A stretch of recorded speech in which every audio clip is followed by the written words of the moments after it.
तद्गुणलब्धये नमो अरिहन्ताणम्।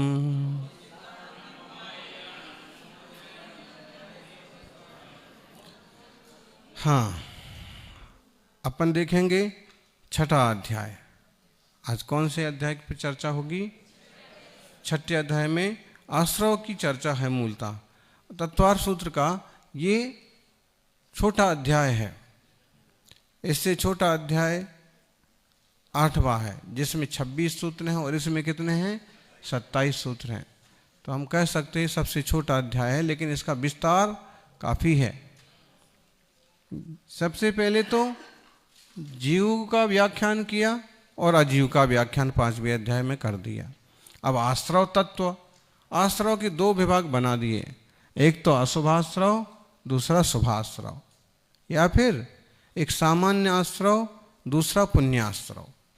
तो यहाँ पर सामान्यतः आश्रव की चर्चा है, कैसे जीवों को कर्मों का आश्रव होता है, किन भावों से होता है। देखिए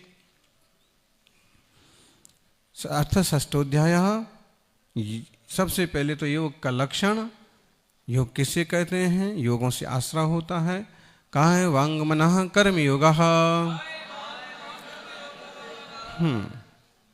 काय वचन मन, ये जो है ना, इनके माध्यम से या इनकी क्रिया वो योग कहलाती है। इनकी जो प्रवृत्ति हुई वो ही क्या है? योग।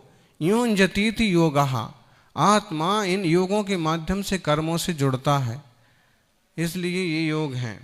अब ये मन योग, वचन योग, काय योग तो बहुत प्रसिद्ध हैं, लेकिन यहाँ चर्चा हुई है काय वचन मन। ऐसा क्यों किया?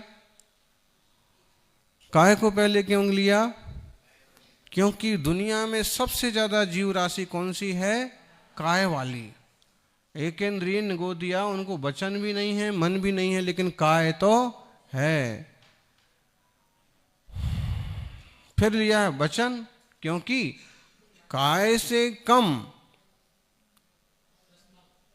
लेकिन मन वालों से ज्यादा राशि किसकी है? त्रसों की। 2 इंद्रिय से उनको वचन की संभावना है, भले उनके अक्षरात्मक हो या अनक्षरात्मक हो। तो 2 इंद्रिय से पंचेंद्रिय, असंगी भी संगी भी सब वचन वाले हैं, इसलिए क्या लिया? वचन। सबसे ज्यादा आश्रव किससे हो रहा है? काय से हो रहा है जीवों को आश्रव। फिर काय और वचन वाले जीव हैं, उन सबों को आश्रव हो रहा है। फिर मन वाले हैं, काय वचन मन वाले, इनको सबसे ज्यादा स्थिति वगैरह पड़ती है, लेकिन जीवों की संख्या कम है। योगों के भेद कर दिए जाएं तो काय योग के कितने भेद हो जाते हैं? 4 भी। कौन कौन से? फिर तो 7 बोलो।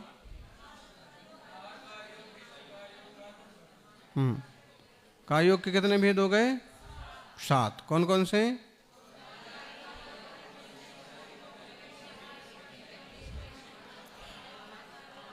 वचन योग के 4। कौन कौन से?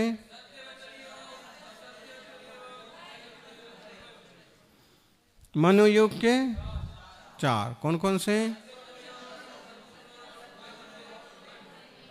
4 दूनी 8 और 7 15 योग हो गए।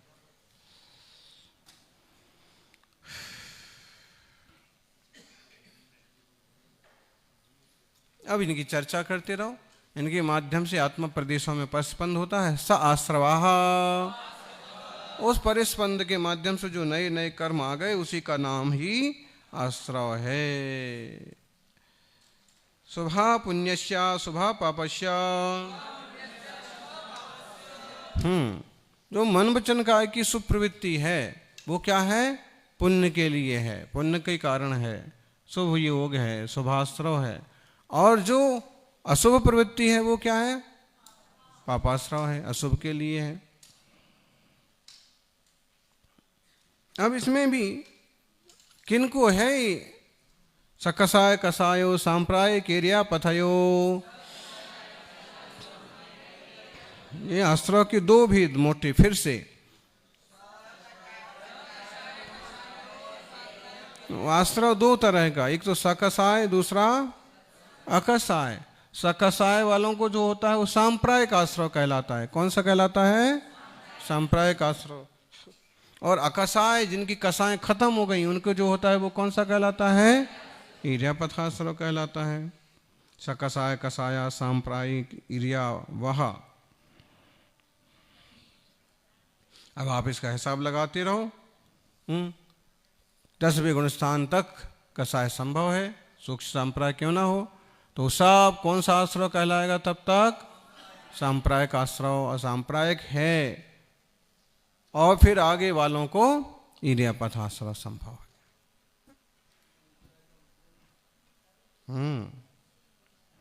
संसार के परिभ्रमण का मूल कारण कौन सा है? सांप्रायिक आश्रव। अगर 11वें गुण स्थान में पहुंच गया तो संसार में अब परिभ्रमण का इतना खतरा नहीं रह गया।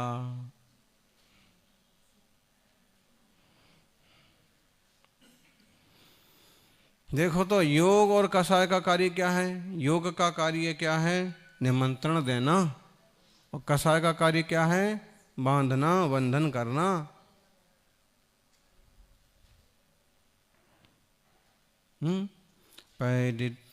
भाग वो आएगा 8वें अध्याय में उसकी चर्चा। लेकिन आश्रव को निमंत्रण किसने दिया? योगों ने। और कसायों की तीव्रता से उनका स्वागतम विराजो। सांप्रायिक आश्रव के भेद देखिए। इंद्रिया, कसाया, व्रत, क्रिया, पंच चतुः पंचविंशति संख्या पूर्वस्य भेदा।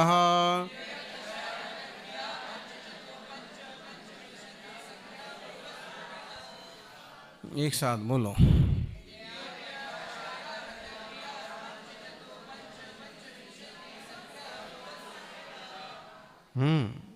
इंद्रिया, कसाय, व्रत, क्रिया। अब इनकी भेद गिनो। इंद्रियां कितनी हैं? 5। इंद्रिया, कसाय कितनी हैं? 4। व्रत कितने हैं? 5। और क्रियाएं कितनी हैं? पंचविंशति। 5 इंद्रियां कौन सी हैं छुल्लक जी? बोलो। पीछे वाली छुल्लक जी। और 5 अव्रत कौन से हैं? 5 पाप। 5 अव्रत कौन से हैं? बोलो। पीछे छुल्लक जी बोलो। 4 कसाएं कौन सी हैं? क्रोध, मान, माया, लोभ। तो ये कसाय हो गई, ये पाप हो गए, ये अव्रत हो गए, इंद्रियां हो गई। और 25 क्रियाएं हैं। ये है थोड़ा लंबा विषय। माने ये कसाय हैं। कसाय तो सांप्रायिक आश्रव है ही। पाप भी सांप्रायिक आश्रव हैं। बिना कसाय के पाप होते नहीं हैं। इंद्रियों की चंचलता बिना कसाय के होती नहीं है। अब 25 क्रियाएं हैं, उनमें भी कहीं ना कहीं कसायों का कोई ना कोई अंश रहेगा। ये 25 क्रियाएं कौन कौन सी हैं? इनकी 5 की विभाग बना दो। 5। सबसे पहली कौन सी क्रिया है? संयुक्त की क्रिया में क्या होता है? देव, शास्त्र, गुरु, जिनालय वगैरह की आराधना करना, उनके सहयोग में रहना, उनके आश्रय में रहना, ये कहलाएगा सम्यक्त को बढ़ाने वाली क्रिया। दूसरी क्रिया मिथ्यात्व की क्रिया। उसमें क्या होगा? खूब अंधकार, लोक में जबरदस्त है इसका। तो लोक में लोक देवता भी भगवान की तरह प्रतिष्ठित हैं, पूजे जाते हैं। जी बाबा जी। प्रयोग क्रिया तीसरी कौन सी है?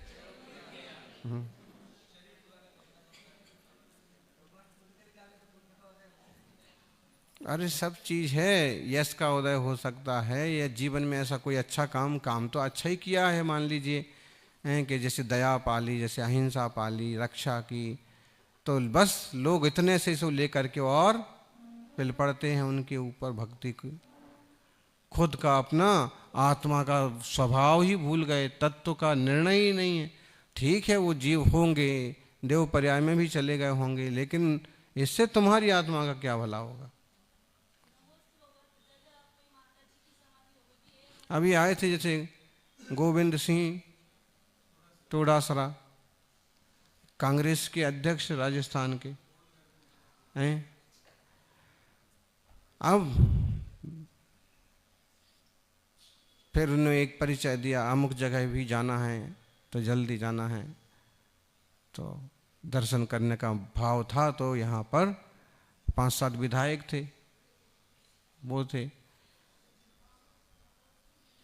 8-10 मिनट रुके होंगे ऐसा।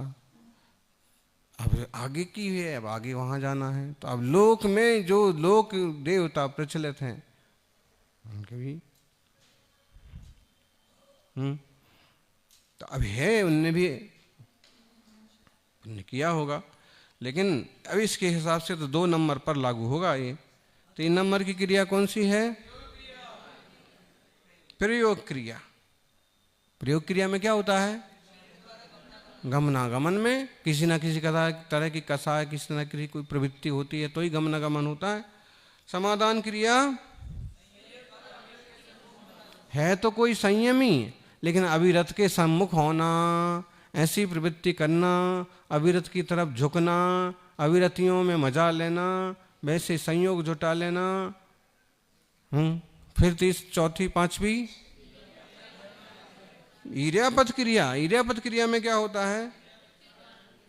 ईर्यापथ में देखा जाए तो ये तो ईर्यापथ गमनागमन, या फिर जो मध्यम मंद कसाय वाली चाल चलन वाली प्रवृत्ति है वो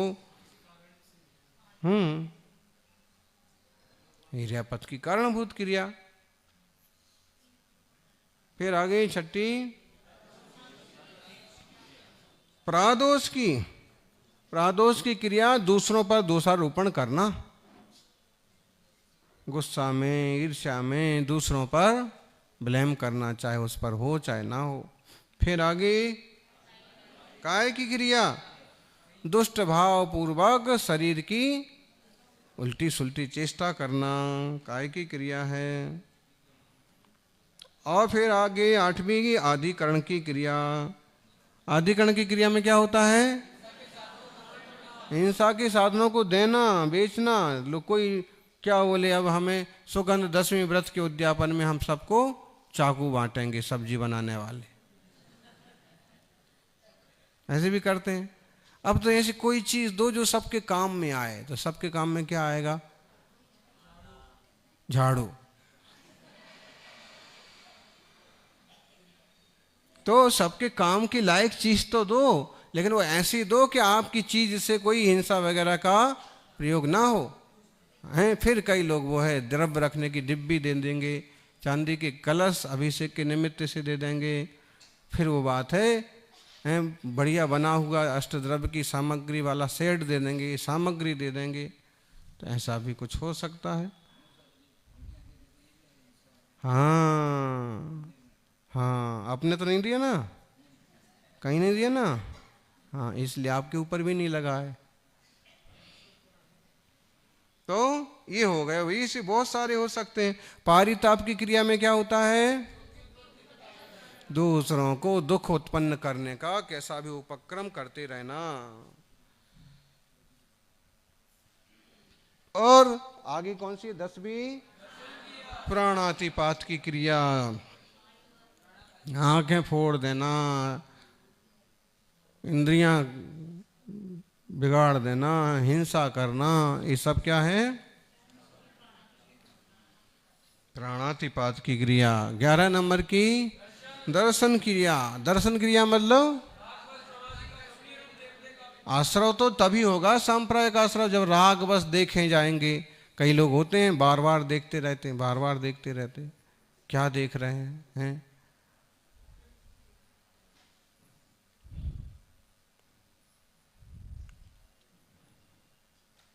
तब क्या है? राग होगा तो बार बार, एक तो सहज होता है, नजर चली गई तो चली गई। अब बार बार अभिप्राय पूर्वक देखना, उसको क्या कहेंगे? दर्शन क्रिया। चारित्र मोहिनी का होता है ऐसे। अब नहीं देख सकते हैं तो क्या करते हैं फिर? विचार ही करते बैठे रहेंगे राग आदि से, तो अभी आश्रित होगा। आगे देखो आ ही रहा है, इसमें सब आ रही हैं। आगे कौन सी क्रिया है? 12वीं स्पर्शन क्रिया। यूं किसी की सेवा के लिए, किसी का सहयोग करने के लिए पाद मर्दन वगैरह कर दिया तो कोई बात नहीं, लेकिन प्रमादवश स्पर्श करना, राग आदि से आविष्ट हो करके स्पर्श आदि करना, ये कौन सी क्रिया है? स्पर्शन क्रिया है। फिर आगे प्रात्यय की क्रिया, नए नए आधार, नए नए अधिकरण बनाना। हाँ, प्रत्यय की क्रिया, नए अधिकरणों को उत्पन्न करना, नए साधनों को तैयार करना, नए आधार बनाना। फिर आगे 14 नंबर की समन्तानुपात की, मतलब जहाँ लोग आकर के बैठते हैं, गाय भैंस पशु बैठते हैं, और वहाँ पर क्या करना? संपट स्वाहा। सुअर वहाँ बैठता थोड़ी है, खाता है वो तो आगे। तो जहाँ लोग रहते हैं, पशु पक्षी रहते हैं, बाली से बाड़ा पड़ा था, किसी के बैठने की चौपाल पड़ी थी, आप उठे सवेरे 4 बजे, और फिर जब वो लोग आएंगे बैठने के लिए, पशु आएंगे, तो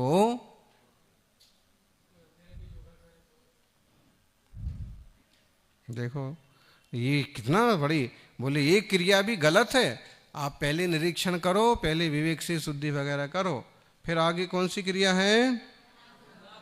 अनाभोग। क्या मतलब है इसका? बिना देखे बिना सोधे कुछ भी प्रवृत्ति कर रहे हैं, ये कौन सी क्रिया है? हाँ, ये उपवास वाले ज़्यादा लंबे उपवास हो जाते ना, तो कहीं देखते भी नहीं जमीन पे कि कहाँ चींटियाँ हैं, कहाँ मकोड़े हैं, चलते जाएंगे अपने, इधर बैठ गए, उधर गिर पड़े, इधर लुढ़क गए, जिधर भी थोड़ा सा मिला जगह वहीं पर कोई कोई डटे रहते हैं, कोई कोई।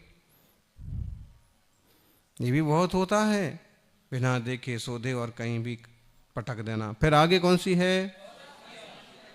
स्वहस्त क्रिया। काम दूसरे को जो करना चाहिए वो खुद ही कर ही जा रहे हैं।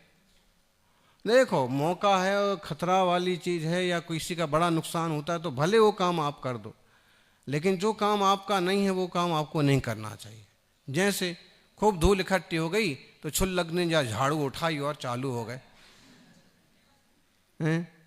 बहुत सारे कागज फैल गए रूम में, तो महाराज उठे और सब एक एक एक एक इकट्ठा कर रहे हैं, मान लीजिए। और कुछ भी है, श्रावकों के लिए बैठ गए, आओ भाई भोजन किया, आओ भोजन करो, आओ आपने खाया कि नहीं, आओ भोजन करो, यही वाले फिर तो ये तो बिल्कुल बाहियात किस्म। माने अब ये बात ठीक है, वो वृत्ति जैसे लग रहा है, चेहरे से भूखा मालूम पड़ रहा है, वात्सल्यवत पूछ लो, उसकी व्यवस्था बिठा दो, हो सकता है कोई उसका उपवास हो, वो एक बार दग जाएगा। लेकिन जो तुम्हारे लायक काम नहीं है वो करते बैठोगे तो कैसे चलेगा? वात्सल्य हैं। वो अम्मा आई, बच्चे को थोड़ा स्नेह कर दिया, आशीर्वाद दे दिया, मुस्कुरा दिया, बहुत है। तुम खुद ही गोद में लेके घूमने लगोगे तो हाँ, कोई कोई माता जी हैं, दीदियां नहीं। बोलो आगे। निसर्ग क्रिया। निसर्ग क्रिया में क्या होता है? निसर्ग क्रिया। निसर्ग क्रिया में अब शब्दों से निसर्ग का मतलब तो एक स्वाभाविक रूप से, लेकिन ये है कि अब यहाँ अर्थ ऐसा किया है कि किसी को पाप आदि के लिए अब लोग पूछने चले आते हैं, घर कब से बनाना चालू करें? शिलान्यास का मुहूर्त निकाल दो। भाई हमारा काम है शिलान्यास का मुहूर्त निकालना, पंडित जी का काम है। दुकान कब से चालू करें, फसल कब से काटना चालू करें? तो ये ऐसे मुहूर्त निकालते बैठना, इसकी सम्मति देना, ये सब किस में आएगा? हाँ, फिर आगे पापादान के बाद आ गया विदारण। ये बहुत खतरनाक चीज होती है। किसी की कोई गलती आपने देख ली और किसी को कुछ पता नहीं है, अब आप उसको धमका रहे, ब्लैकमेल करना, ये एकदम आजकल ये बहुत चलता है। एआई से या किसी गलत सिस्टम से फोटो बना लेते हैं, या फिर किसी तरह की चैटिंग ले लेते हैं, या बातचीत कर करके बीच बीच में से कट पेस्ट करके उसको फिर उलझा देते हैं। अब आप ऐसा ऐसा करो, इतना इतना रुपया लाओ, नहीं तो हम आपका ये वीडियो वायरल कर देंगे।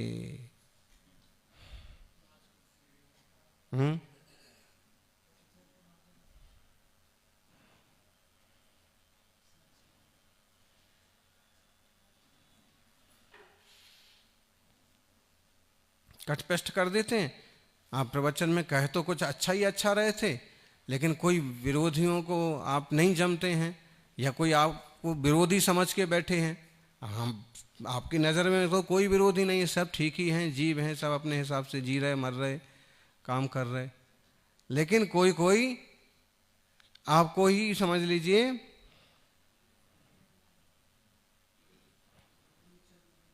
क्या बोलते उसको, हैं,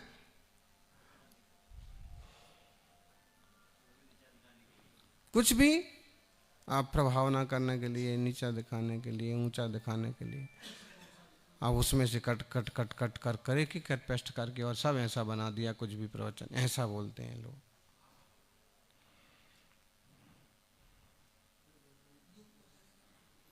ये सब किस में आएगा? विदारण में आएगा। कई बार इसका ऐसा खतरनाक असर पड़ता है कि जिसके लिए इस टाइप की प्रवृत्ति करो वो लोग आत्महत्या तक, मेरी ऐसी बदनामी हो जाएगी, ऐसा हो जाएगा। चलो आगे, आज्ञा व्यापाद की क्रिया।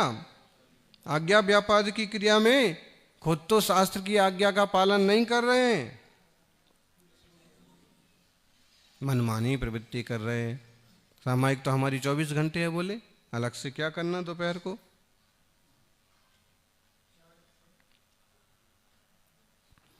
वो अलग चीज है, लेकिन ये बंधन नाम का कृति कर्म है कि नहीं है, आवश्यक है कि नहीं है। फिर आज्ञा व्यापाद की, आज्ञा का व्यापादन करना, निषेध करना, नहीं मानना। फिर आगे भी अनाकांक्ष क्रिया। अनाकांक्ष क्रिया धूर्तता और आलस्य के कारण शास्त्र में कही गई क्रिया का और उल्टा अनादर करना। कोई कर रहा है सामायिक, तो क्या सामायिक कर रहा हो, ये कोई सामायिक होती है? सामायिक तो है ही। अनादर और करना।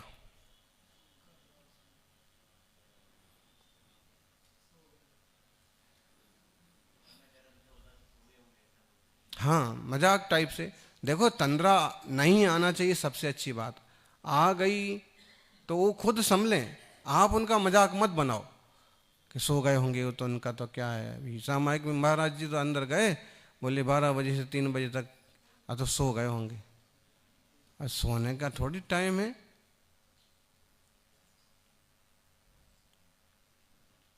ऐसे ऐसे एक आध बार कहीं हुआ कि महाराज जी अब सो गए होंगे, तो फिर अभी खिड़की दरवाजे खुले रहते हैं, कभी खुले ही रहते हैं अक्सर का, लेकिन वो अंदर से, अब वो यहाँ ये ठीक है जाली वाला दरवाजा है तो वो खुला रहता है। हाँ, दोनों खिड़कियों में से दिखते होंगे। हम भी देखते हैं।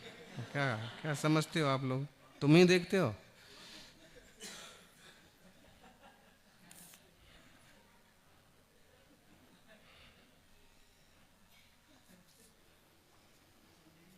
क्या करा जाए भाई रे। प्रारंभ क्रिया, इसमें क्या होता है? कुछ भी छेदन भेदन करने पर खुश होना, छेदन भेदन चालू करवाना, रिबन काटना, ये भी नहीं करते मुनि महाराज। ना रिबन बांधना भी नहीं करते हैं ना। हाँ, पारिग्रह की क्रिया,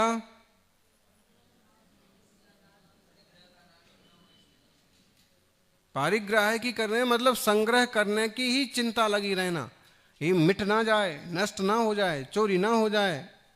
हैं, बोले मंदिर में हमको चांदी के कलश दान करना, कोई ज़रूरत नहीं है। करना है तो इसकी हमारी कोई जिम्मेदारी नहीं है। कोई लेके जाएगा तो तुम जानो, इतनी फिक्र छोड़ सकते हो कि कोई ले जाएगा तो अभी टेंशन नहीं, तो ठीक है।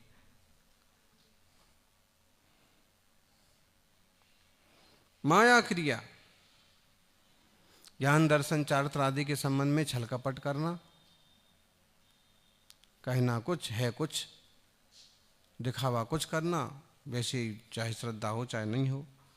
मिथ्या दर्शन क्रिया में अब बोले मिथ्यात्व क्रिया आएगी, मिथ्यात्व की क्रिया अब कौन सी आ गई?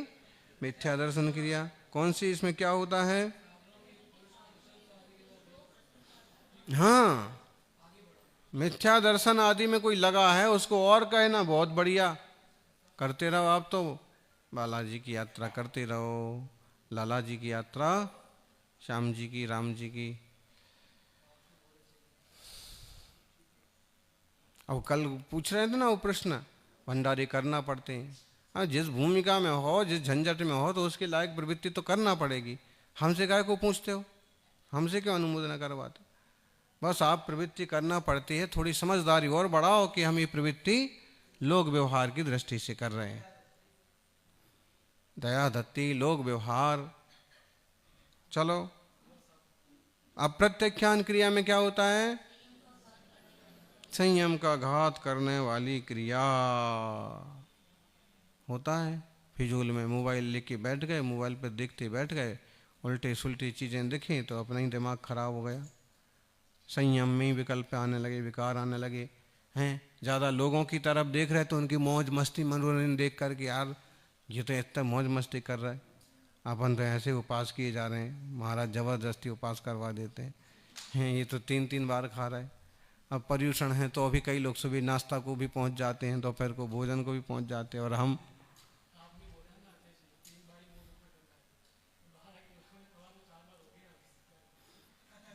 चार बार हो चुका था।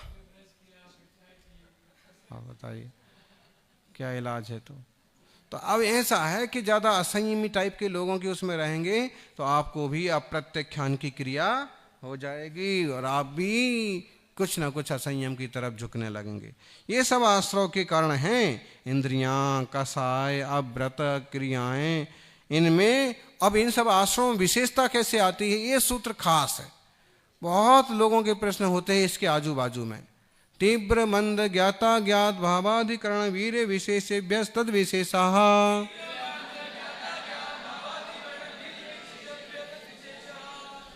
बहुत बार पूछते ना कि बोले कोई सो रहा है, कोई सपने में हिंसा कर रहा है, कोई सपने में लड्डू खा रहा है, कोई मंद बुद्धि है, कोई असंगी पंचेंद्रिय है, कोई एकेंद्रिय है, उनको कैसे आश्रय बंद होता है? ये लोग ये मान के बैठे हैं कि मन की उपस्थिति में आश्रय बंद होता है और जागते हुए ही होता है। ऐसा नहीं है, अनादिकालीन संस्कार हैं और परिणाम अबुद्धिपूर्वक भी चलते ही रहते हैं। अब सोने में जो सपना आया वो आपको जागने के बाद मालूम पड़ा कि यार रात में मैं ऐसा देखा, और जब आपने सपना देखा तो आपको ख्याल भी है, तो मतलब उस समय आपकी कौन सी दशा है वो? बोलो कि सपने देख रहे हैं। अज्ञान क्या है? ज्ञान तो है ही है। तो ये स्थिति है कि जीव के सोते वक्त भी आश्रव बंध चालू हैं, पागल व्यक्ति को भी आश्रव बंध चालू हैं। तो क्या उत्तर होगा? तो ये सूत्र पढ़ो, फिर से बोलो।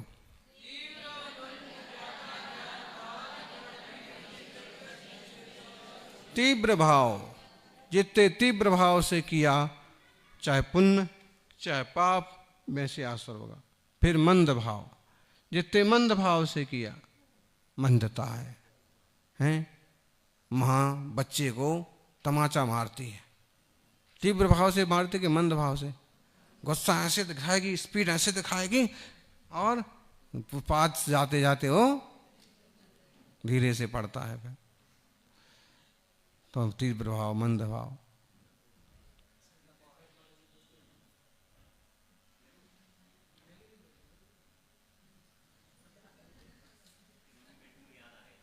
अच्छा, किधर बैठी है?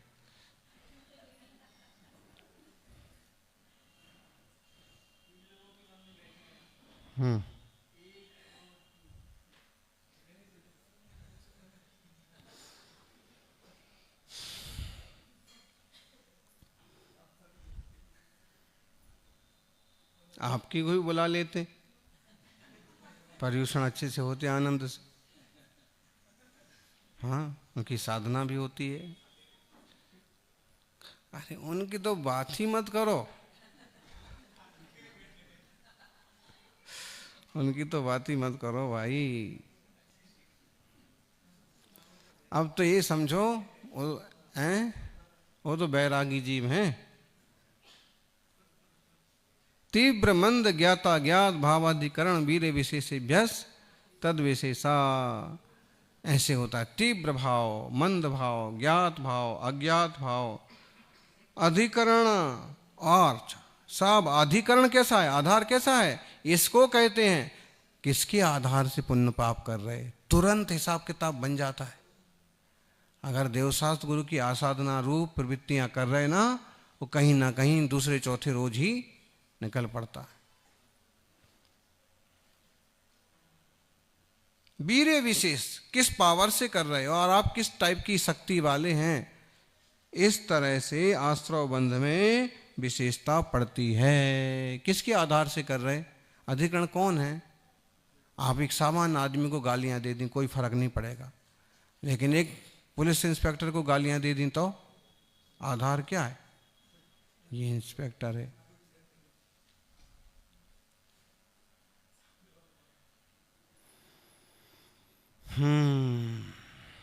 बोलो अब। अधिकरणम जीवा जीवा, अधिकरण के दो भेद, जीवाधिकरण और अजीवाधिकरण। जीवाधिकरण जिसमें मुख्यतः जीव की बात है, अजीवाधिकरण जिसमें मुख्यतः अजीव है। अब जीवाधिकरण के भेद देखो। आद्यम समरंभ समारंभारंभ योग कृतकारितानुमत कसा विशेष त्रिस त्रिस त्रिस चतुष्चैकसहा।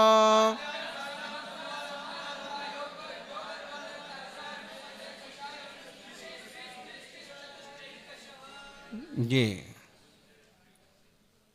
जिसको समरंभ समारंभ आरंभ,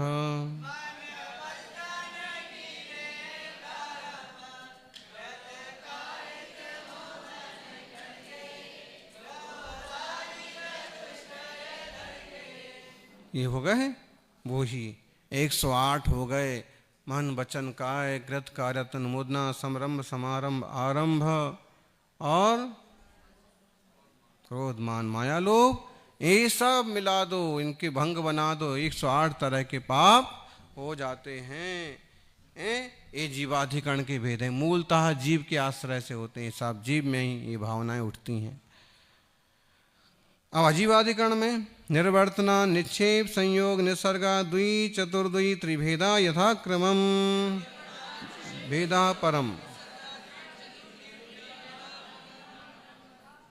निर्वर्तना निक्षेप संयोग निसर्गा द्वि चतुर्द्वि त्रिभेदा परम।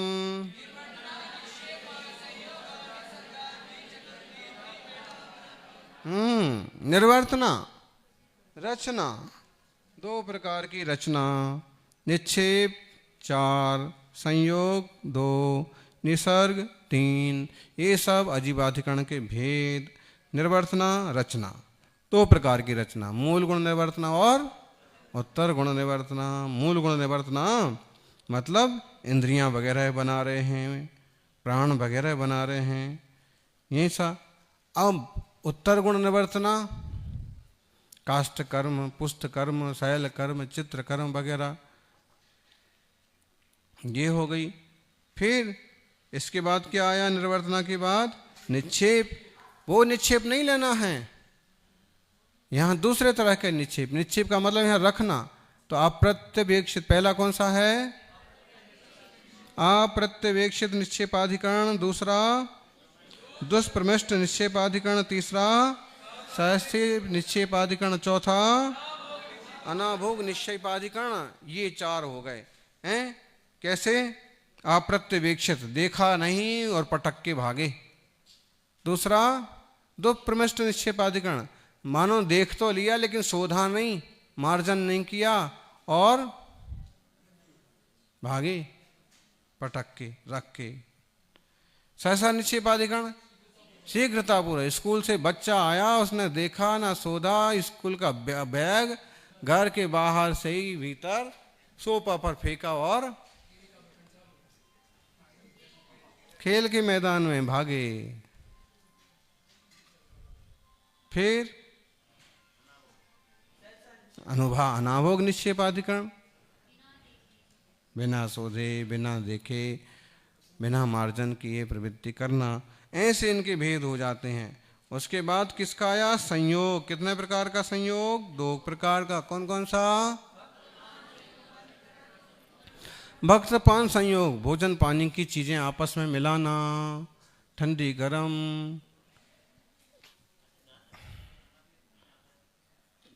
देखो आश्रय तो चल ही रहा, दाल सब्जी मिला के खाओगे तो अच्छा लगेगा आपको, खवाएगा, उसमें भी किसी तरह के परिणाम बनेंगे, आश्रय होगा। पहले ही हो गए कि आज में अगर हम इसमें थोड़ा सा बढ़िया सा मट्ठे में नमक मिला लें और हल्की सी लाल मिर्च मिलाएं तो बढ़िया स्वाद हो जाएगा, और बड़े तो रखे ही हैं, दही और मिला लें तो अब उसमें ये परिणाम तो चल ही रहे हैं। तो अजीब के आधार से परिणामों में आश्रयबंध बढ़ रही है, विशेषता हो रही है ऐसे। और फिर संयोग होता है पदार्थों का भी, उपकरणों का। एक उपकरण दूसरे उपकरण में मिला दिया, एक पिच्ची दूसरी पिच्ची के पास, उनमें भी ठंडे गर्म है, बहुत है भेद, तो कितनी चर्चा करेंगे। आगे बोलो क्या आया? निसर्ग। कितने प्रकार का निसर्ग? 3। कौन कौन से? मन वचन काय निसर्गाधिकरण। निसर्ग का मतलब यहाँ पाप प्रवृत्ति, जैसे मन में सूझा सो कर रहे हैं, वचन में सूझा सो कर रहे हैं, काय में सूझा, बैठे बैठे लुढ़क गए वहीं। तो ये अब ज्ञानावरण, दर्शनावरण वगैरह जो 8 कर्म हैं, उनके भी तो स्पेशल कोई कारण होंगे। तो देखिए आप 10 नंबर का सूत्र, तत्प्रदोष निन्हो मात्सर्यंतराय साधनोपघाता ज्ञान दर्शनावरण यो।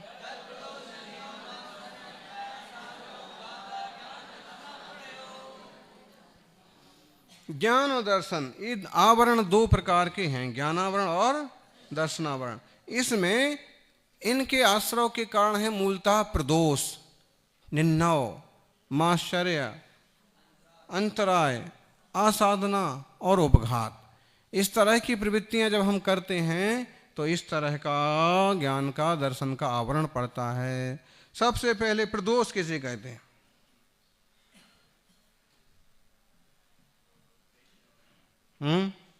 शून्य रूप परिणाम।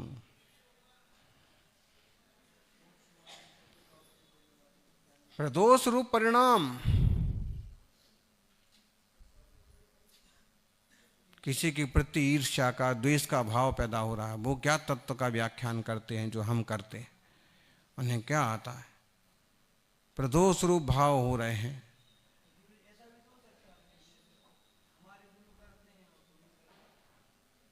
वो गुरु करते हैं तो वो तो गुरु के प्रति बहुमान होगा, उसमें कोई दिक्कत नहीं इतनी ज्यादा। हीन भाव है तो ये आया, इसमें आएगा प्रदोष। तत्प्रदोष निन्नव, निन्नव में अपने गुरु का नाम, जिनसे वो विद्या सीखी है उनका ही नाम छुपा रहे हैं, जिनने शिक्षा दी है उनका ही अता पता नहीं है, हैं? जिनने व्रत दिए हैं उनका ही अता पता नहीं है, बस अपन बन गए राजा। अब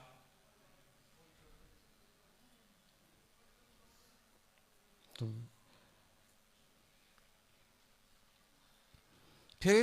फिर क्या आया निन्नव के बाद? माश्चर्य। माश्चर्य में क्या होता है? जबरदस्त ईर्ष्या। हाँ, अगर मैंने इसे ये चीजें सिखा दी तो फिर मुझे, बहुत लोग ऐसे करते हैं, ये व्हाट्सएप के और इसके जमाने में तो इसमें समझ लो कि अभी कल ही कोई बता रहा था कि हमें वो तो कोई भी फोटो ही नहीं भेजते हैं, हमें तो कोई मैटर ही नहीं देते हैं, हमें तो कोई यहाँ के समाचार ही नहीं आते हैं। क्यों? तो बोले इनको ऐसे रहता है कि हम सब जगह दिखना चाहिए, हमने ही सब ये किया, हमने ही सब किया। तो इसमें आपस में ही भिड़ जाते हैं। वो 4 लोग आपके लिए ये काम कर रहे हैं, लेकिन वो 4 लोग भी एक स्पेशल दिखने के चक्कर में जो चीज सब तक पहुंच जाना चाहिए वो बाहर तक नहीं निकलने देते। अब जैसे यहां पर कोई आ गए नेता मंत्री, कोई विशिष्ट चर्चा, विशिष्ट घटना हो गई, विशिष्ट कार्यक्रम है, विशिष्ट मैसेज भेज, तो वो एक ही व्यक्ति अपना पकड़ के किसी, पहले हम ही अपने हिसाब से करेंगे, हमारे चैनल पर ज़्यादा लोग वो करना चाहिए क्या?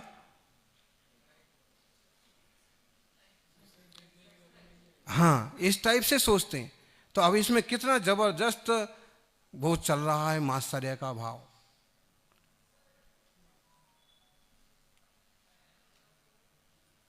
अब हम तो इसमें कुछ समझते नहीं, लेकिन ऐसे 2-3 किस्से हो गए कि झंझट में पड़ करके वो हमसे ही दूर हो गए।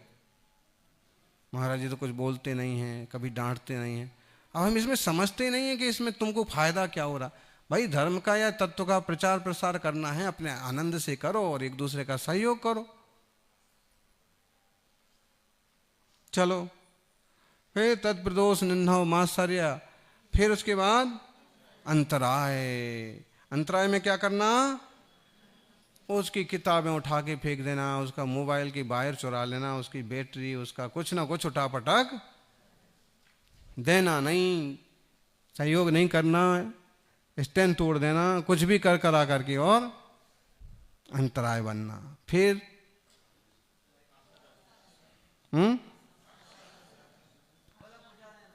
बल्ब बुझा देना। ये बात आपने बहुत पुरानी जमाने की बता दी, ये भी करते हैं लोग। फिर आगे क्या आया? आसाधना। कोई दूसरा बढ़िया प्रवचन कर रहा है, बढ़िया बातें कह रहा है, बीच बीच में कहें क्या कोई बात है, ऐसा थोड़ी होता है, ऐसे ही बोलते हैं, तो क्या है हैं?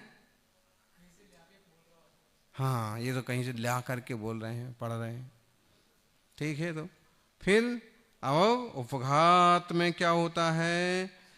बढ़िया से बात है, लेकिन अब खुल करके सबके सामने आप उनकी निंदा करने लगे, उनके सत्य को झूठ कहने लगे। ऐसे अगर ये ज्ञान के संबंध में करते हैं तो ज्ञान का आवरण पड़ता है, दर्शन के संबंध में करते हैं तो दर्शन का आवरण पड़ता है, और बहुत सारे भेद बताए। 215 पेज, इसमें 215 पेज पर कई सारे और भी कारण बताए जो अपने जीवन में भी पाए जाते हैं। देखो,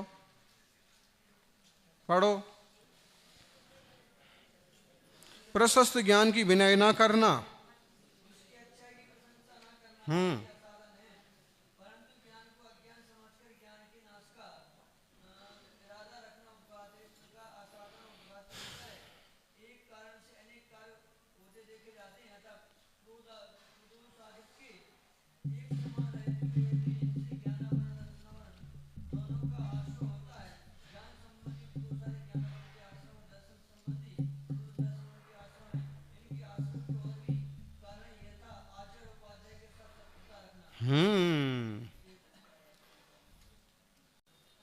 आचार्य श्री उपाध्याय गुरुजन बड़े मुनि वगैरह से दुश्मनी बांध के रखना।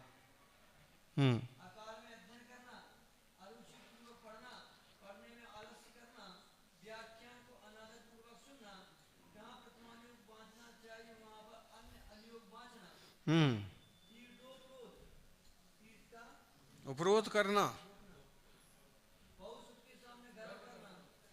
बहुत बड़े पंडित जी हैं, ज्ञानी आचार्य हैं, उनके सामने भी जबरदस्ती अखड़े जा रहे हैं।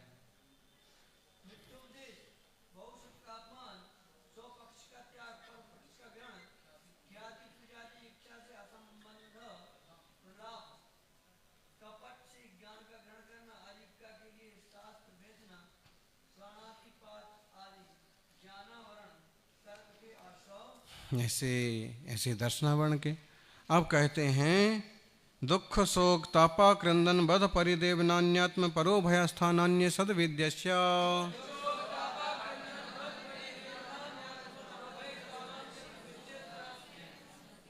लोग ऐसे सोचते हैं, करते हैं अंतरा डालने की, हैं? मान लीजिए जैसे उन्हें उनकी कोई भूमिका है और कभी मौका पड़ जाए तो भूमिका से हट जाते हैं। वो ऐसे समझते हैं कि उनके बिना कुछ होने वाला नहीं। गाड़ी के नीचे कुत्ता चलता है, वो समझता है कि गाड़ी हम ढो रहे हैं। अरे ऐसे कुत्ते तो कब से चल रहे हैं और गाड़ियां अपने हिसाब से चल रही। ये नुकसान अगर हट गया तो कुत्ते का ही नुकसान है। उसको मालिक से जो रोटी मिलती थी, सम्मान मिलता था, वो ही नहीं मिलेगा, बाकी गाड़ी तो चलेगी। तो इस टाइप से इसमें आसाधना, अंतराय, उपघात वगैरह ये सब करते हैं लोग, और आश्रय बंद हो जाता है ज्ञानावरण का, दर्शनावरण का। बिल्कुल, हाँ। अभी कई ऐसे लोग होंगे, कई ऐसे शहर हैं, संघ का चतुर्मास हुआ, वो शहर, वो तीर्थ, वो लोग फेमस हो गए, सम्मान मिल रहा उनको। अब संघ में से कुछ लोग आउट हो गए, कौन पूछ रहा है, संघ तो अब आराम से चल रहा है। तो दुख शोक तापा क्रंदन बद परिदेवनान्य तुम परोभय स्थानान्य सद्वेद्यश्च।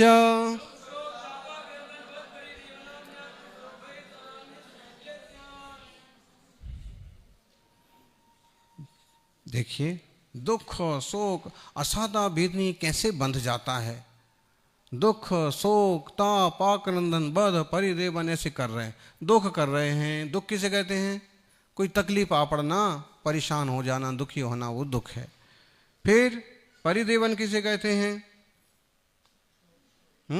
दुख से भी थोड़ा बड़ा नहीं, दुख के बाद आया शोक, कोई अपना बिछड़ गया, कोई मर गया, कोई चीज टूट गई, कोई नुकसान हो गया तो शोक करना, हाय हाय, ये हो गया शोक। शोक के बाद क्या आया?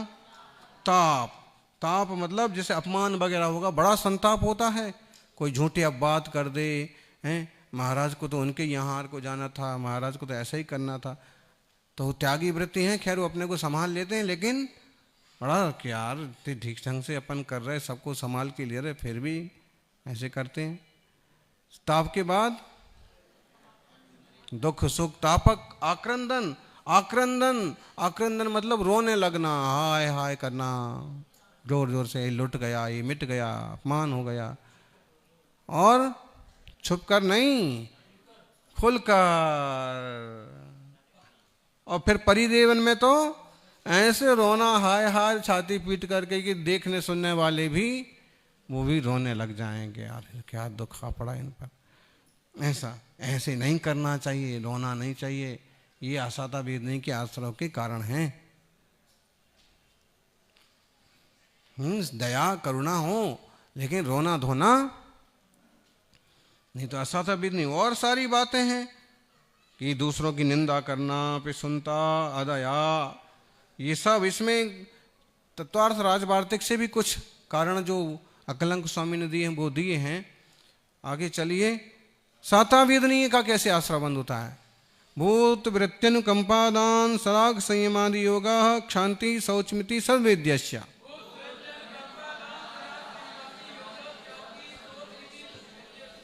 भूतानुकंपा जीव मात्र पर दया, वृत्त्यनुकंपा वृत्तिजनों पर दया। तो क्या?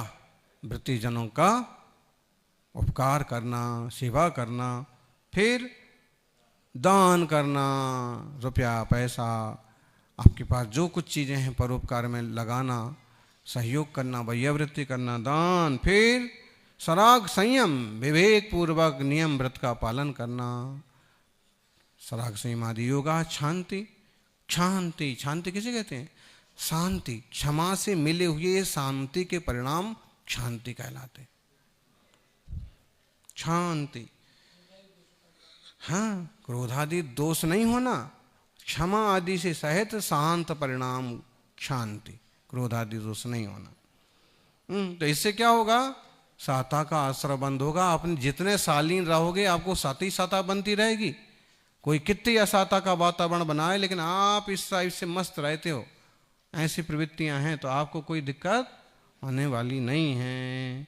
फिर शौच, लोभ आदि का त्याग करना, निर्लोभी, कुछ मांगेंगे हैं लोग, इसी चीज़ से परेशान हो जाते हैं कि पूछते ही नहीं कुछ। हम जा जा के बार बार बोलते हैं और कुछ बोलते ही नहीं, मांगते ही नहीं कुछ। हम आए थे तो इतना मांग रहे थे, ये मांगते थे, पुकारते थे, घर से बुलवाते थे। ये तो 10 चक्कर लगाओ तो ही घास नहीं डालते, घास है ही नहीं, डालें कहाँ से? नहीं तो धर्म कमाने का मौका है। जिन जिनको धर्म ध्यान करना है, मुफ्त में समाज सेवा व्यवस्थाएं बिठा रही है, और आप धर्म लाभ लो बढ़िया से। और दर्शन मोहनी कर्म कैसे बनता है? केवली श्रुत संग धर्म देवावरण वादो दर्शन मोहश्य।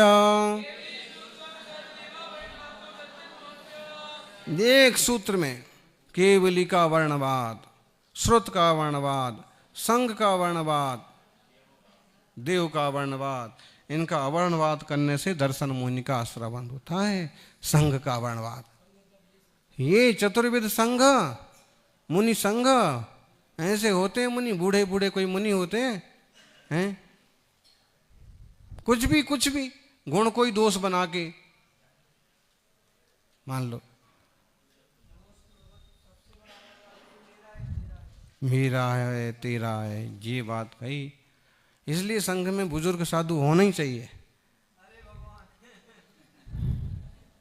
सही बात मालूम पड़ती है फिर कि तेरा है मेरा है, ऐसे जो करते हैं वो सब क्या है? जबरदस्त अवर्णवाद करते हैं, जबरदस्त। जिनको पंथवाद का जितना ज्यादा आग्रह होता है वो उतने ज्यादा जहरीले होते हैं। उनका वक्त पड़े ना, मौका पड़े। एक घटना कभी किसी जमाने में हुई थी ईडर में, और भी जगह कहीं हुई होगी, हैं कि वो दिगंबर साधकों को आमंत्रित किया और उनको, वो दिगंबर धर्म नहीं मानते थे, उन लोगों ने भोजन में जहर दे करके खत्म कर दिया। 101 साल पुरानी घटना होगी। हाँ, उन्हें नहीं पसंद था ये धर्म। तो ये स्थिति है कि इतना खतरनाक चीज है कि जो इसमें डूबा है ना नासमझ आदमी, वो तुम मुनि ही क्यों ना रहो, लेकिन उसके चश्मे में फिट नहीं हो रहे तो तुम्हारी भी वो फजीती करे बिना नहीं रहेगा। खैर, केवली श्रुत संघ धर्म देव का वर्णवाद। अब इसकी आप परिभाषाएं तो सब जानते ही हैं। केवली के संबंध में कहना कि वो अकवलाहार करते हैं, वो ऐसे होते हैं, बीमार होते हैं, परिचय आते हैं उनको, तो ये क्या है? अवर्णवाद है। श्रुत का अवर्णवाद, जिनवाणी में तो बोले ऐसे लिखा है, आलू प्याज का मना कहाँ किया है जिनवाणी में? तो अब इस टाइप से अवर्णवाद करना। केवली श्रुत संघ, संघ का अवर्णवाद, ऐसे होता है क्या संघ? किसी भी तरह से कुछ भी बात निकाल के संघ का वर्णवाद। फिर देवों का वर्णवाद, धर्म का वर्णवाद, देवों का वर्णवाद। देवता तो बलि से खुश होते हैं, देवों का वर्णवाद कर रहे हैं। देवताओं को तो शराब चढ़ाना पड़ती, कुछ भी कर रहे हैं मान लो। फिर क्या है? धर्म का वर्णवाद, अहिंसामय धर्म को कहना कि अहिंसा में कहाँ धर्म होता है, थोड़ी बहुत तो हिंसा करनी पड़ती, वो भी धर्म का वर्णवाद है। चारित्र मोहिनी के लिए देखो, बहुत छोटा सूत्र है, कसायोदया तीव्र परिणाम चारित्र मोहस्य। कसाय के उदय से जो तीव्र परिणाम होते हैं उनसे चारित्र मोहिनी का आश्रय बंध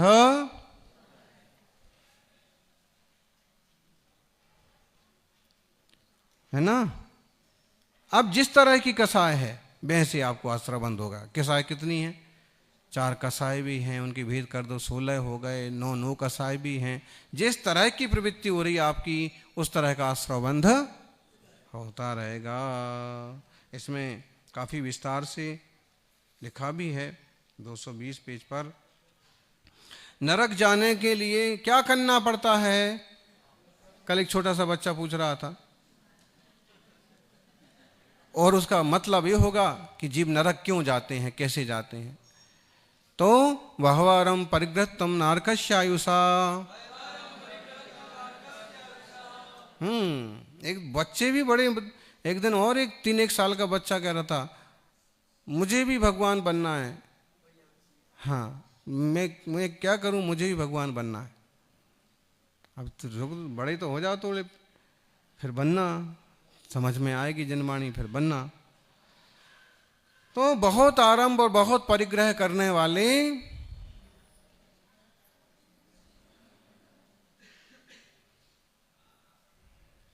देखो, आरंभ परिग्रहतम, बहुत आरंभ और बहुत परिग्रह करने वाले कहाँ जाते हैं? नरक आयु में जाते हैं। माया तैर्यक योनस्य। मायाचारी करने वाले कहाँ जाते हैं?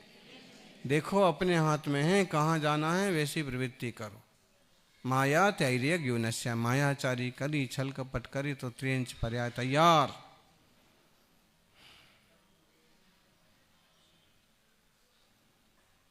कई लोग एकदम पास पास में आएंगे, पास पास में रहेंगे और फिर उसमें से कुछ नुस्ख निकालेंगे।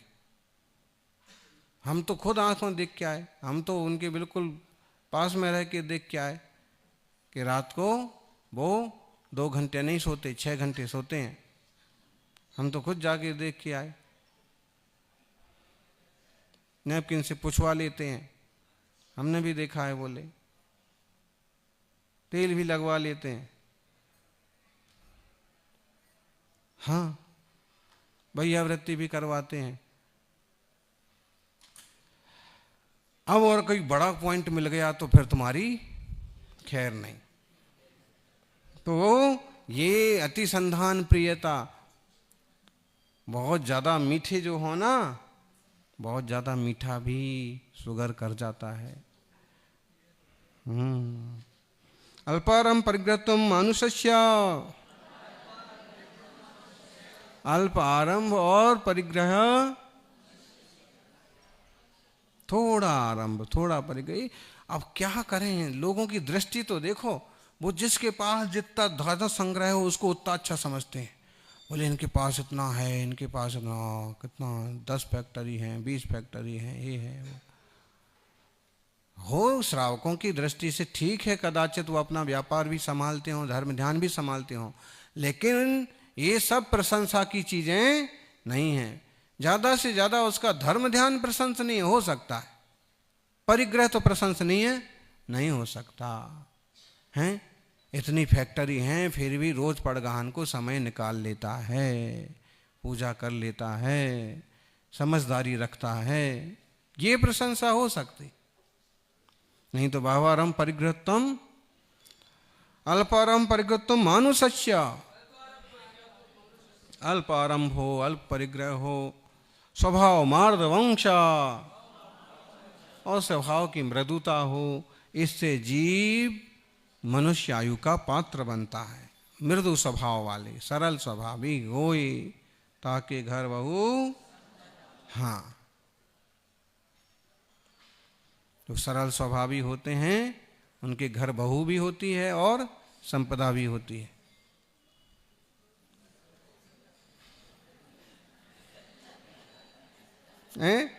कि बहु संपदा,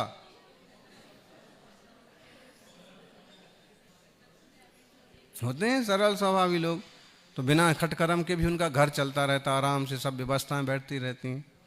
ऐसा अशुभ नाम कर्म के आश्रव बंध के कारण देखो, योग वक्रता विसंवादनम चा शुभस्य नामना। अच्छे से बोलो।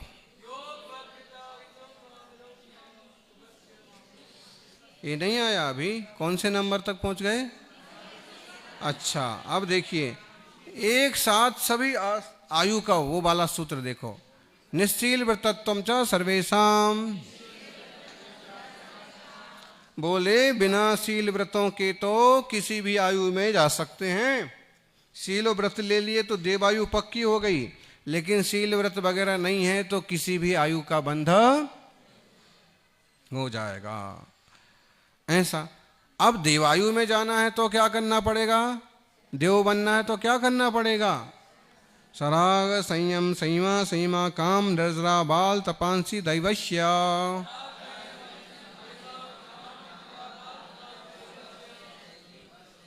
जोर से बोलो।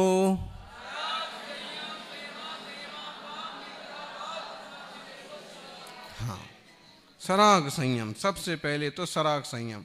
सराग संयम माने रागी जीवों का जो संयम है वो सराग संयम। राग युक्त महाव्रत है, महाव्रतों को पालने का ही दृष्टिकोण है। अंतरंग आत्मा की उतनी पकड़ निरंतरता नहीं है, तो सराग संयम। सराग संयम के बाद संयम संयम, देश व्रत का भली भांति पालन करते हैं। अब तो समझ लो कि ऐसी दादियों की भी दर्शन दुर्लभ हो गए। नहीं तो ऐसी दादी हुआ कर उनकी अगर समझ लो कि रसोई में कोई घुस गया तो उसकी भी खैर और रसोई की भी खैर नहीं। पूरे बर्तन मंजेंगे, फिर पूरे नए आटे छनेंगे, फिर नए ढंग से नए ब्रांड की रसोई बनेगी। अब तो कट्टरता कम। अब इस तरह से दृढ़ता पूर्वक संयम असंयम वगैरह का पालन करना भी ये किस में आएगा? इसमें आएगा देवायु के आश्रय बंध में।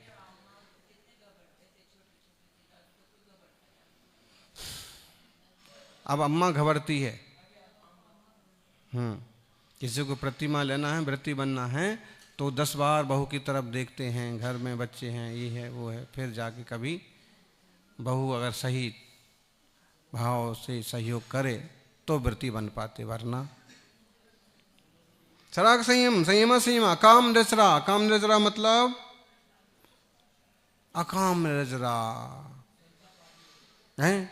घर में 4 जनों ने उपवास किए, हम 1 जने हैं, तब बन ही नहीं रहा भोजन, तो वो भी रह गए भूखे।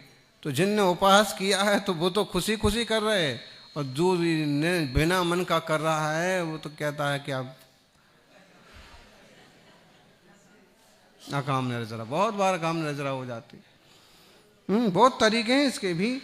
बाल तप, ना समझी पूर्वक तपस्या करना, ये सब देवायु के आश्रय के कारण बन जाते हैं। सम्यक्तम च, सम्यक तो देवायु के आश्रय का परफेक्ट कारण है। सम्यक दर्शन हो गया तो देव बनना फाइनल 100%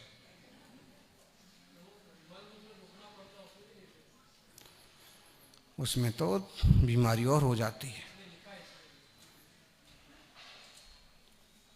अशुभ नाम कर्म के आश्रय, योग वक्रता विसंवादनम च शुभस्य नामना। योगों की जो वक्रता है, बहुत लोग मिलेंगे योगों की वक्रता वाले, मन में कुछ, वचन में कुछ, काय में कुछ, तो योगों की वक्रता जो है और विसंवाद करना दूसरों का, ये अशुभ आश्रय के, अशुभ नाम कर्म के आश्रय के कारण है। सीधे सीधे रहो भाई। अपन तो मन वचन काय के सीधे आदमी हैं, जो मन में है सो मुंह से बोल देते हैं, जो मुंह से बोलते हैं वो प्रवृत्ति भी वैसे करते हैं। अपने तो टाइमिंग में भी 1 आध मिनट का भी फर्क नहीं पड़ता होगा।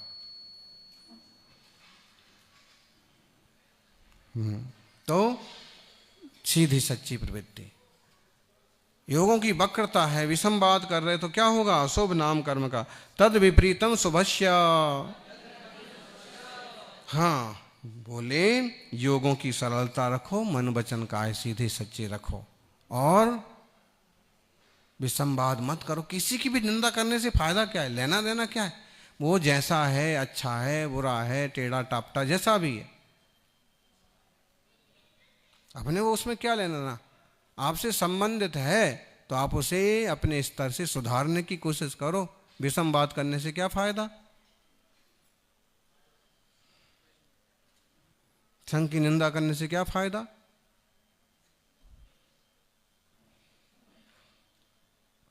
अब तीर्थंकर नाम कर्म भी तो नाम कर्म है, चाहे वो सब कर्मों में सबसे श्रेष्ठ है, फिर भी उसकी भी आश्रय के कारण है। 16 कारण भावना, दर्शन विशुद्धे विनय संपन्नता शील व्रते सनतिचारो वीक्षण ज्ञानोपयोग संवेग शक्ति तस् त्याग तपस्या साधुर्वैयाव्रत साधु समाधिर्वैयाव्रत कर्ण रथाचार्य बहुश्रुत प्रवचन भक्ति रावश्य का परिहान मार्ग प्रभावना प्रवचन वत्सलत स्मृति तीर्थ करत्वस्य।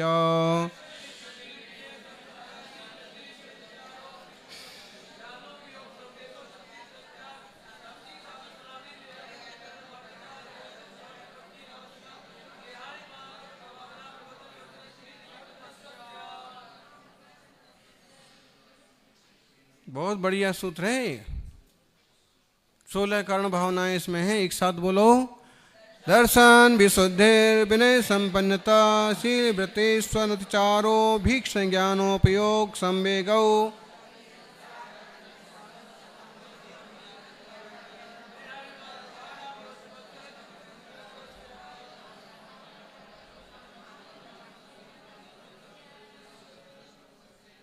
दरस विशुद्ध भावना भाई।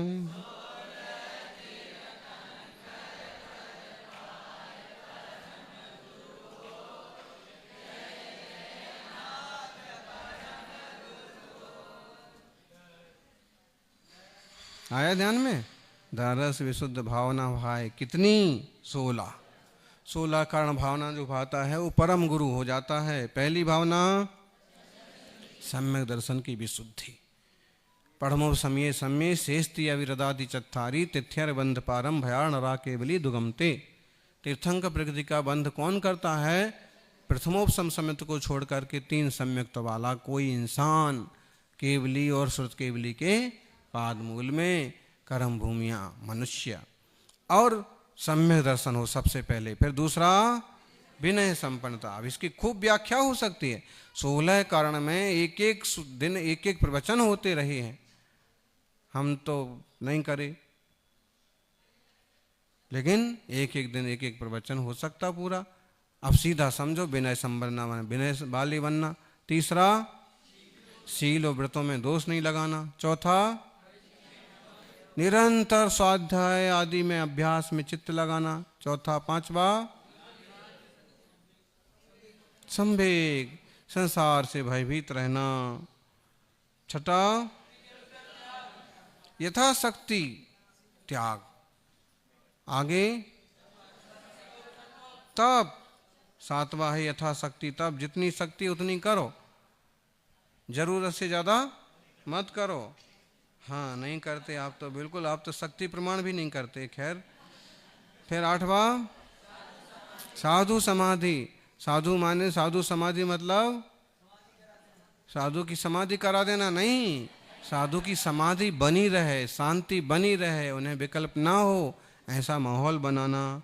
फिर आगे भैया वृत्ति करना, किसी पर दुख आ पड़ा उसे दूर कर देना, कोई उपवास से विचलित हो रहा उसे भैया वृत्ति करके स्थिर करना। फिर अरहंत भक्ति, आचार्य भक्ति, बहुश्रुत भक्ति, प्रवचन भक्ति। अरहंतों की भक्ति करना, आचार्य ऋषि की भक्ति करना, बहुश्रुत माने उपाध्याय की भक्ति करना, और प्रवचन भक्ति शास्त्राभ्यास करना। फिर आवश्यकों को कभी भी दोष नहीं लगाना, आवश्यकों का पूरा पालन करना।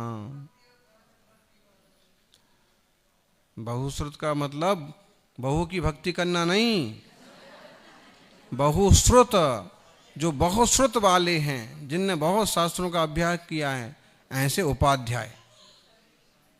प्रवचन का मतलब शास्त्र। ऐसे आवश्यक अपने मार्ग प्रभावना, मार्ग की प्रभावना, जिन शासन की प्रभावना करना, और प्रवचन वत्सलत्व। प्रवचन वत्सलत्व मतलब हमारी तरह ही जिन वाणी में जिनका अपनापन है, उन सबों के प्रति वात्सल्य भाव रखना है। हाँ, धर्मी सौंगो बच्छ प्रीति सम, नहीं, गौवत्स के समान प्रीति होना चाहिए। हैं? गांधी जी से पूछो गौवत्स की प्रीति कैसे होती।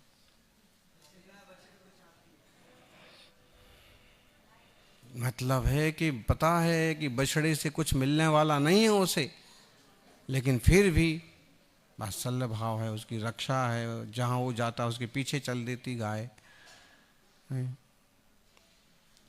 उसे कोई पकड़ने आता है तो वो सींग मारने को तैयार हो जाती है। तो ये है वात्सल्य भाव भी अपनी एक बहुत महत्वपूर्ण भावना है। फिर नीच गोत्र के आश्रय कैसे होते हैं? परात्म निंदा प्रशंसे सत्सद गुणोच्छादनोद भावने चा नीचैर गोत्रस्य।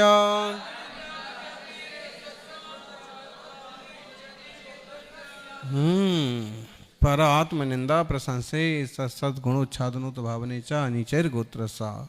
मतलब पर निंदा, आत्म प्रशंसा, दूसरों के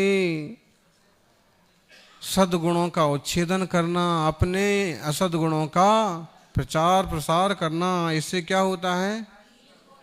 हाँ, नीच गोत्र, पर की निंदा। अरे उसमें क्या गुण है, वो तो नंबर 1 का बुद्धू है, गधा है, उल्लू है, मूर्ख है।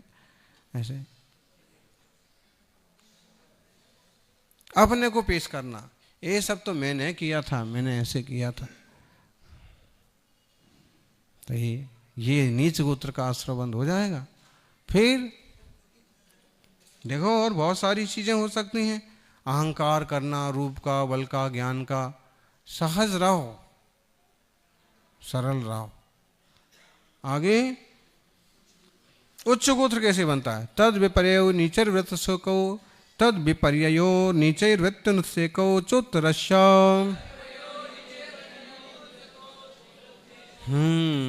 इससे विपरीत नीचैर वृत्ति। नीचैर वृत्ति का मतलब नीच वृत्ति नहीं समझ लेना। नीचैर वृत्ति का मतलब होता है सरल प्रवृत्ति, झुकी हुई नम्र प्रवृत्ति। कुछ लोग होते हैं बड़ी विनम्रता से पेश आते हैं। तो पहले तो इससे विपरीत दूसरों की प्रशंसा करना, खुद की निंदा करो। भाई मेरे में कोई ज्ञान नहीं है, ये तो सब जो गुरु कृपा है तो है, नहीं तो कुछ भी नहीं है। फिर दूसरों की प्रशंसा करो, भाई उनमें तो बहुत गुण हैं, अच्छे इंसान हैं। और अपनी, भाई उधर तक पहुंचने में तो हमें बहुत मेहनत करना पड़ेगी। किसी भी तरह से अपने आप को बहुत ज़्यादा फोकस मत करो, पेश मत करो। और उसके बाद नीचैर वृत्ति, सरल स्वभाव वाली प्रवृत्ति। इससे क्या होगा? उच्च गोत्र का आश्रय बंद होगा। अपना क्या जाता है, किसी के लिए 4 अच्छे शब्द बोल दिए। विघ्न करण मंत्रा यस्य,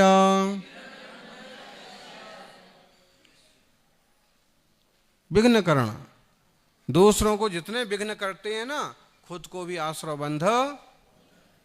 अपन दूसरे की निंदा करते हैं तो अपन कोई छूट नहीं जाते हैं। हैं बहुत छोटी सी कहानी है, आप लोगों ने सुनी है? नहीं सुनी है तो रहने दो फिर।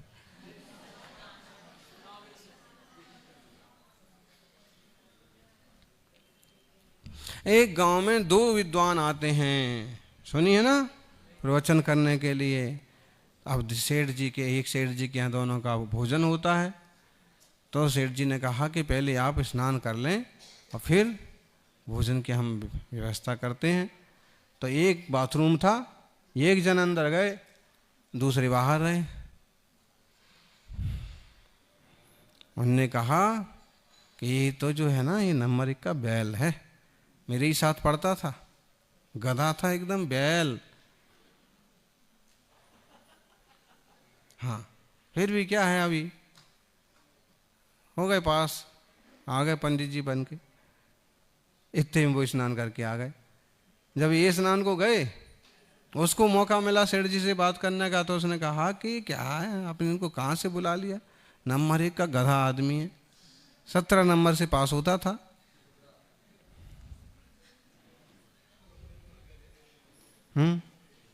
तो जब वो भोजन को बैठे दोनों, तो एक को तो हरी घास रख दी और एक को भूरा रख दिया। तो सेठ जी की तरफ देखने लगे कि भाई मतलब क्या मजाक है ये, आपने भोजन को बुलाया कि मजाक के लिए? तो उसने कहा भोजन को ही बुलाया, लेकिन हमने तो बुलाया था विद्वानों को। आप लोगों के माध्यम से ही हमें परिचय प्राप्त हुआ कि कौन क्या है। तो बैल के लिए मैंने हरी घास रख दी और गधे के लिए सूखा भूसा रख दिया।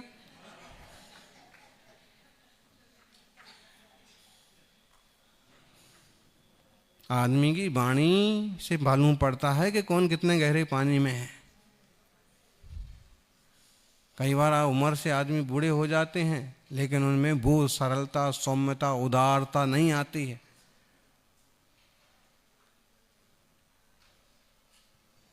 जो आना चाहिए। तो ऐसे इस अध्याय को पढ़ के हम अच्छे गुणों को स्वीकार करें, किसी की निंदा ना करें, किसी का तिरस्कार ना करें, और अपनी सरल स्वभाव वाली प्रवृत्ति बना के रखेंगे तो अपना कल्याण जरूर होगा। किसी को कोई लाभ हो रहा है तो किसी को विघ्न मत बनो, किसी को अच्छा हो रहा है हो जाने दो, ताकि आपको भी विघ्न नहीं पड़ेंगे। विघ्न करोगे तो आपको भी विघ्न पड़ेंगे। ऐसे छठे अध्याय में आज बहुत थोड़े शब्दों में बात हुई। इति तत्पार्थ सूत्रे मोक्ष शास्त्रे षष्ठोऽध्यायः। नमो अरिहन्ताणम्